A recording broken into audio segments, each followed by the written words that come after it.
All right, welcome to Cloud Kingdom, guys, where it's the site for our first battlefield between these two players. In the bottom left corner from Team Evil Genius's raid call, it is ThorZaIN.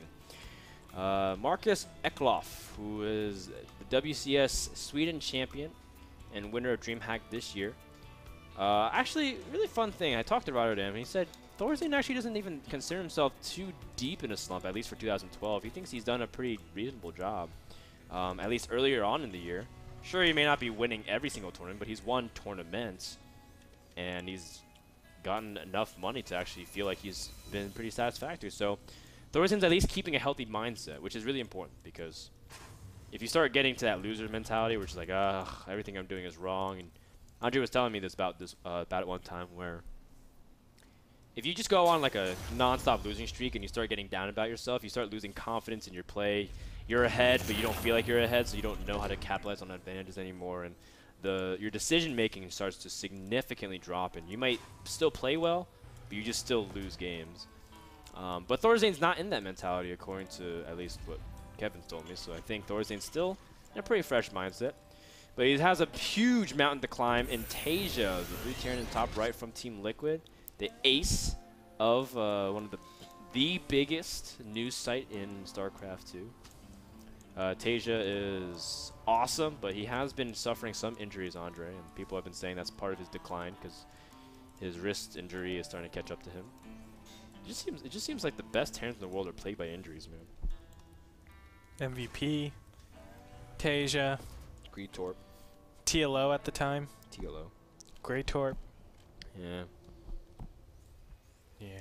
It just it seems to wear on them, but I think TaeJa, of course, I know TaeJa is still one of the top Terrans. Just when he's on top of his game, he's scary. He's a rally train in itself. You can never count him out. It seems like as long as he has a pack of bio, he can make anything happen.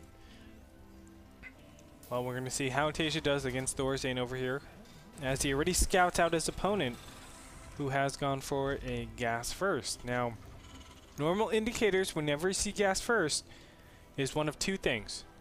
It's either very fast Banshee or Reactor Hellion. It is Reactor Hellion in this case. Let's see how TaeJa actually deals with this, because he has kind of gotten a delayed gas. This is super delayed, by the way, and a delayed command center. Now what this does, it's still in essence a very fast command center, but what he's doing is pretty much making the factory a little bit shorter, but making the command center a little bit longer. Okay, I could have said that word better. He's prolonging the command center, but making the factory a little bit faster. So it's still economic centric, but he's just covering his bases a little bit better, getting his tech out, and being able to defend against the plethora of things that ThorZaIN could do.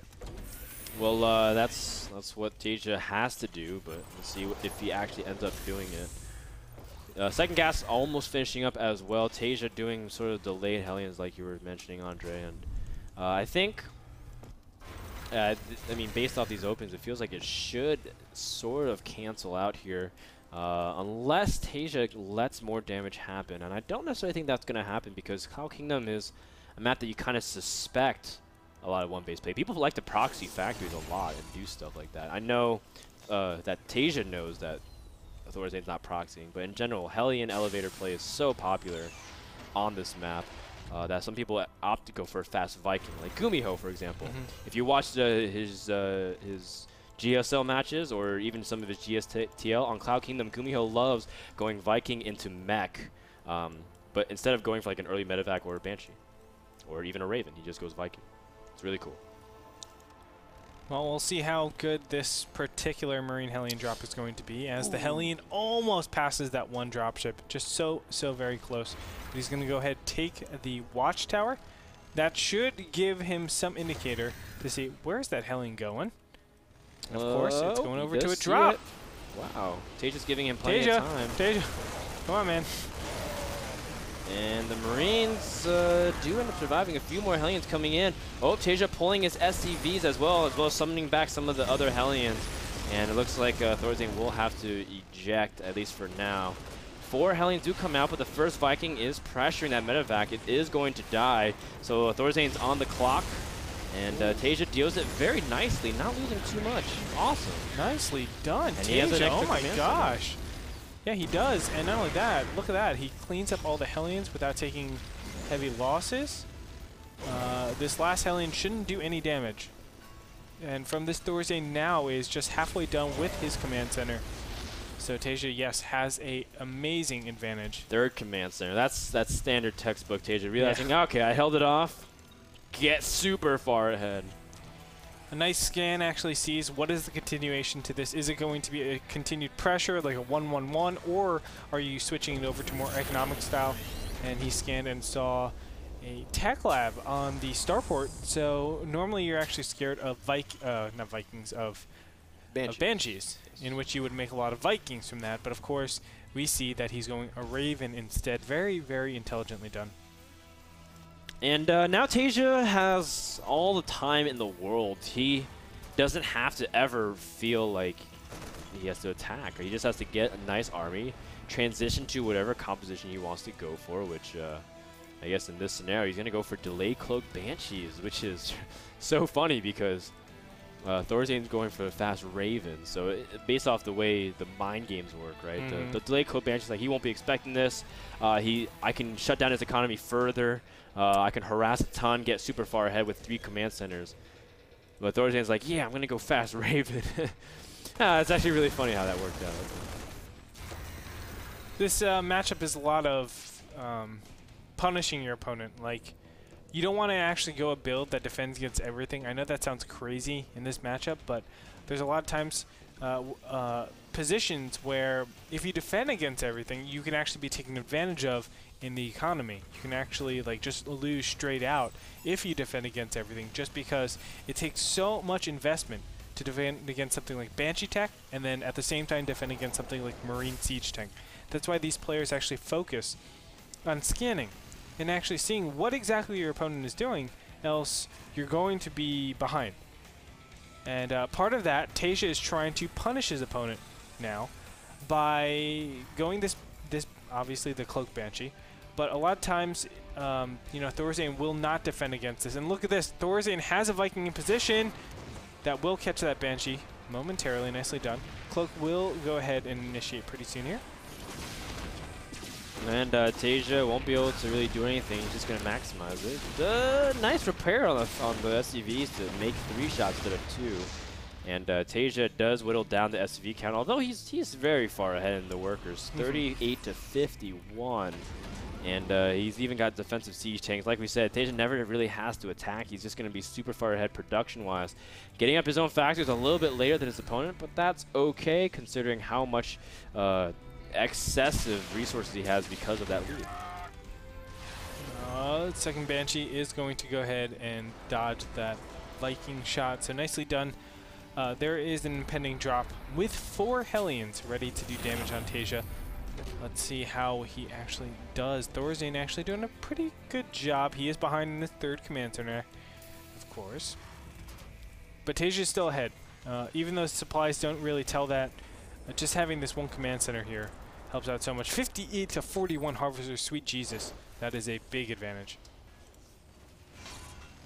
Now ThorZaIN, man, I mean, he can't, I guess he has to just keep doing this because he doesn't necessarily have that strong of an arm to do anything. He can harass with Hellions. Oh. This is good.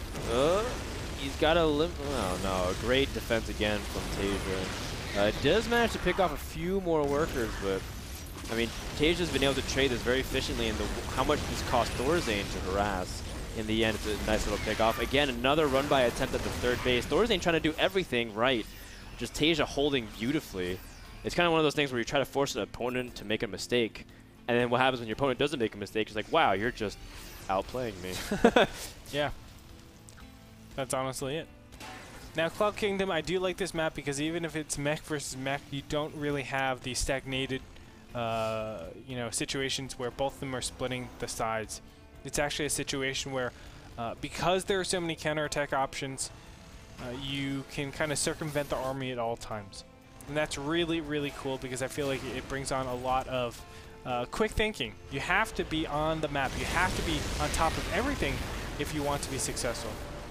And we already see that right now as ThorZaIN has taken the center a little bit here, but I don't know if he's going to really do a lot of damage, as TaeJa's pretty well equipped over here. Yeah, I think TaeJa is just super safe now that he's got a pretty healthy tank count at 4, which you might say like, it's not a lot compared to the 8, but 4 is enough to make any ramp jumble really nicely, and he's starting to add a lot more tanks, and he's also getting double armory upgrades, which is going to eventually catch, or actually succeed his opponent. ThorZaIN now starting to incorporate some Thors. I guess that's his way to deal with any kind of threat of point defense drone, as well as the slew of Vikings that TaeJa has. He's moving out. He's going to try to catch ThorZaIN out of position.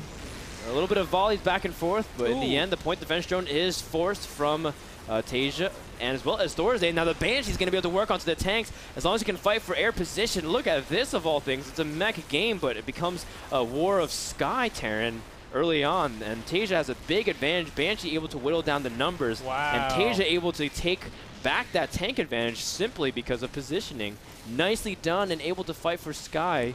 ThorZaIN not actually moving out from here. Not sure why not. He's losing his tanks one by one. Oh, he's trying to bait him into the auto turret, but the Banshee just has to hold back a little bit with strength. Really nice job. Banshee, what are you doing? ThorZaIN's going to take this notion to expand to a 4th location. Now, I don't know how safe this is. I feel like it's not safe at all considering TaeJa controls the map. The tank count is low, so he's going to be spread out thin. In fact, he can even prevent this Hellion run by, Andre.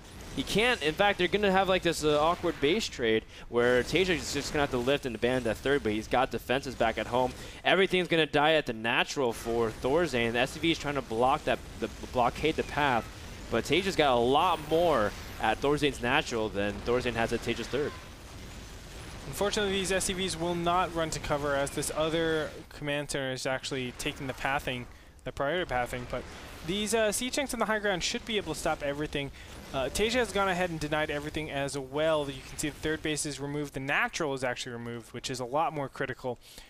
And he has a lot of siege tanks over here where ThorZaIN doesn't.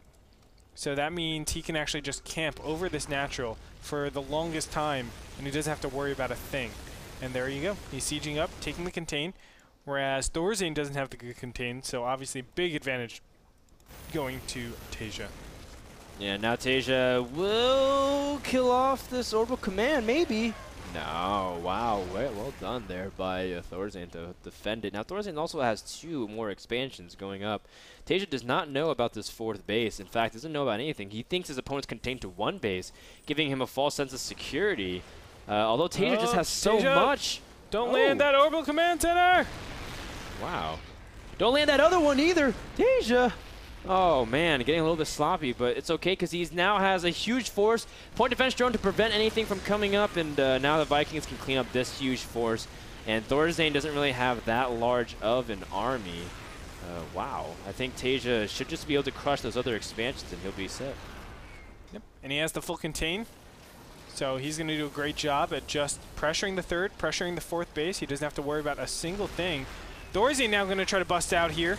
And this might not be too good. TaeJa is focusing down all the siege tanks. And with that focus fire, he's going to clean up everything. Wow. GG. ThorZaIN leaves the game. TaeJa takes game number 1. I'm trying to think of that scenario because ThorZaIN realizes, you know, I don't really have that strong of economy. I have 3 command centers in different spots where TaeJa's not hitting, but he realized he has no army to fight against that. And that contain didn't even break. Exactly. So he can't even do anything from that spot. Yeah, it doesn't even matter. Even if he waits the 3rd, 4th, 5th base, they're all going to die. And TaeJa can easily reinforce everything. He can just go ahead, attack with Hellions at the 3rd, 4th, and 5th base, and then reinforce with siege tanks, with Thors at that natural, and just say, you're not getting out of here. Stop. And then, of course, force the GG. Stop. Stop. Stop. Guys, that game was brought to you by Kingston HyperX. Check out their stuff at kingston.com, all their SSD and memory. We'll be back with game number 2 between ThorZaIN and TaeJa. This TVT will resume right after this commercial.